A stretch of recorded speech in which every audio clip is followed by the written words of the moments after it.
Hello সবাইকে, welcome to a new mini blog. আগের রবিবার অনেক ভোরবেলা বেরিয়েছিলাম বাড়ি যাওয়ার জন্য। সেদিন রেল লাইনগুলোতে কাজ চলছিল বলে বারুইপুর অবধি ট্রেনে করে গিয়ে তারপর আবার অটো করে ক্যানিং যেতে হয়। তো ক্যানিংয়ে গিয়ে অনেকটা আম কিনেছিলাম, কারণ ওখানে এখন আমের দাম অনেকটাই সস্তা হয়ে গিয়েছে।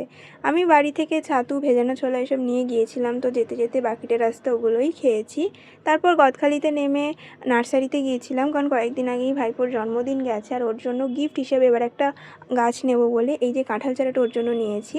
বাবা বাড়িতে পুকুরের মাছের ঝোল ভাত করেছিল, ওটাই খেলাম গিয়ে। মাছটা দারুণ খেতে ছিল।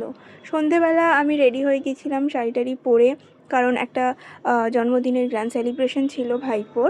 আর মেনুতে তো প্রথমেই ছিল একটা সফট ড্রিঙ্কস, যেটার ক্লিপস নিতে আমি ভুলে গিয়েছি। তারপরে ছিল এদিকে ফুচকা, কুলফি, তারপর চিকেন পকোড়া। মেন কোর্সে ছিল ভাত, মাছের মাথা দিয়ে ডাল, ঝুরি আলু ভাজা, মাছের একটা প্রিপারেশন, স্যালাড, চিকেন, মাটন, দই, তার সাথে আমের চাটনি, পাঁপড়, রসগোল্লা, সন্দেশ, অনেক কিছু ছিল। আমার সবথেকে চিকেন আর আলু ভাজাটাই ভালো লেগেছে, তো আমি অল্প করে ওটাই খেয়েছি। তো যাই হোক, দিনটা বেশ মজা করে কেটেছে। টাটা।